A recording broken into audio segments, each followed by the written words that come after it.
Obviously, Frank's not here today. He's on the road with Bergie at the North American Hockey League Top Prospect Showcase. But I know how much he enjoys these and misses being here. We all know Frank has never met a microphone he didn't like. So I thought I'd bring Frank along for our presence today. And you know, it's always good to have him around. It's certainly good for me to have his presence. But, yeah, we just back late last night from Buffalo and Canisius. There's good reason they're the second-place team in our league. They've always kind of been a talented group with forwards who can score, defensemen who bring some offense. But they've added that difficult-to-play against moniker to their game. Like, they defend well. They have a tenacity and a will to get pucks back. And then on top of all that, they've got a goalie who will surely be an all-league goalie. So you put all that together, there's good reason they're in second place in our league. With that, we go out there on Friday and probably have our best period of the year.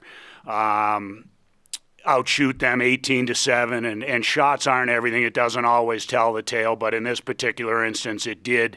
So have a really good road period to start the weekend, and then come out of the period down 1-0, which wasn't great. But the reality was, we just told our guys, if we keep playing like that, we're going to be in a good spot here in the second and the third. Well, they come out and push back and and really kind of took over the second period. It's 2-0 at the end of the second, and you know, again.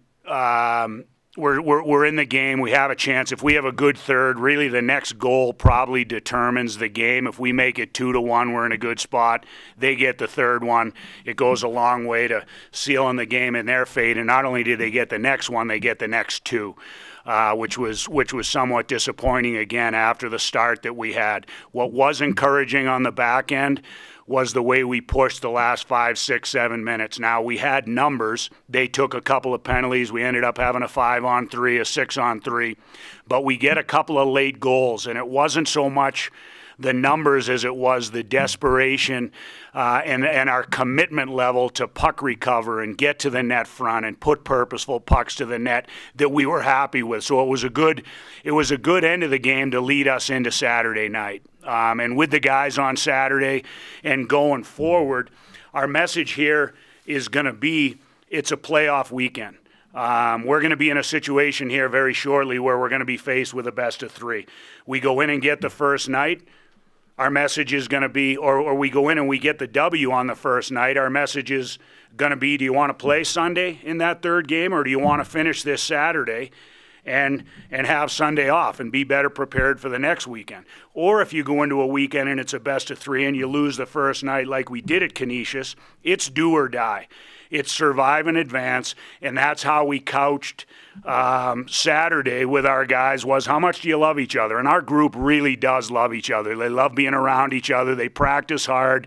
They get after it for each other. But how much do you love each other? Because our season ends tonight if we don't win this game. And that's how we're going to, like I said, kind of couch or frame things going forward are these playoff-type weekends. And we had a good Saturday. We went out. We got the first goal.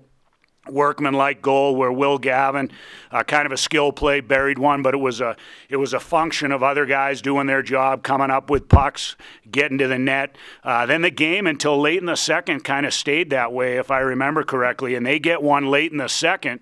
And the thing about this group that we love going forward is there's no wilt. They're resilient as can be. Canisius scores late in the second, and then sure enough, minute and a half, 2 minutes later, we push back and we make it 2-1 going into the third.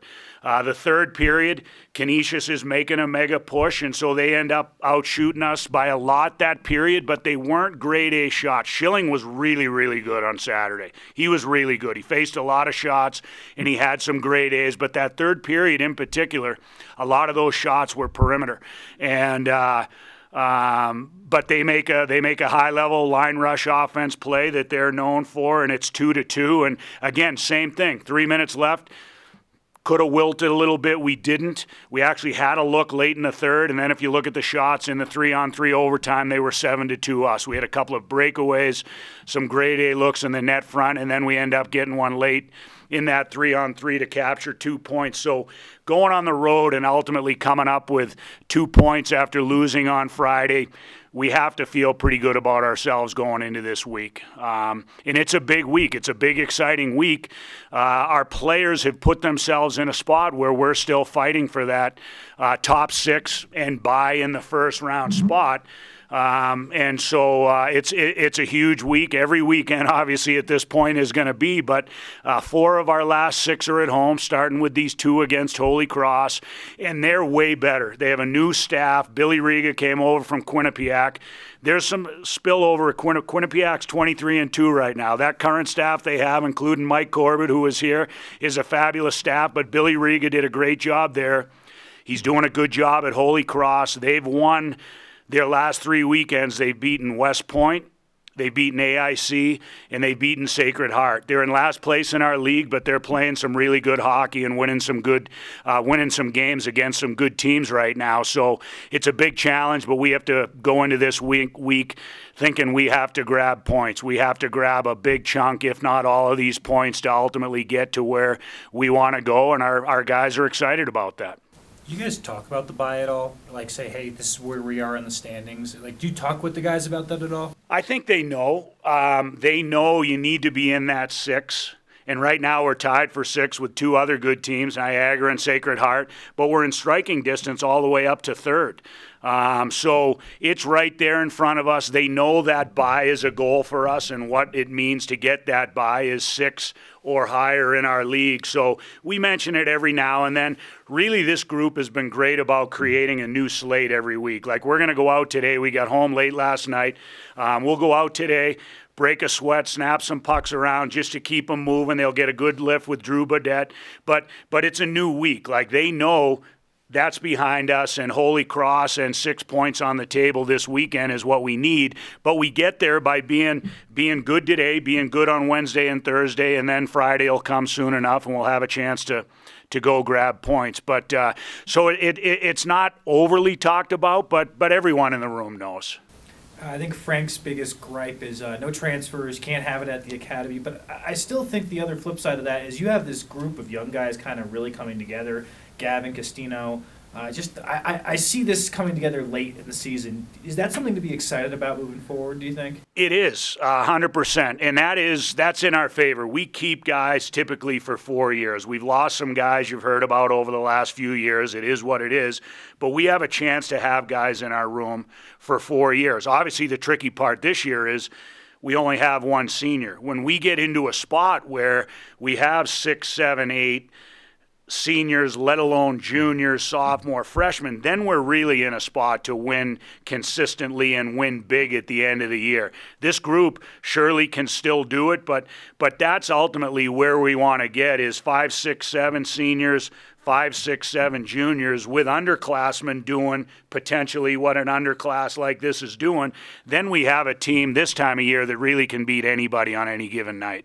Will Gavin's shot, is that the fastest you've seen something? Yeah, it's frightening, and he does it a lot of different ways. He can one-time a puck like he did against Army when he gets an east-west pass. He can half-tee or one-tee it off his tape, and it's in the back of the net. Or he can work through the top of the circle like he did at Canisius and have the puck on his forehand and wire it like a pro into the back of the net, and it's out before really the goalie has a chance to react. So it's a combination of his power and speed with that shot, but also especially his wrister is a little bit of a deceptive shot, and it's off his tape before the goalie even has a chance to know it's coming. Is that a technical thing, or is that something was he taught? And then did you see that when you were recruiting him? Yeah, I mean, it is a technical thing, and it's something that that kids develop at a young age. A sneaky release, getting it off quick, is as good a lot of times as a hard shot. But he has all aspects: the sneaky aspect, the speed, and the accuracy to put it in certain spots. Yeah, it's a real weapon. There's no question. You saw that when you recruited him? Yeah, he scored a lot of goals in junior hockey for sure. Yeah.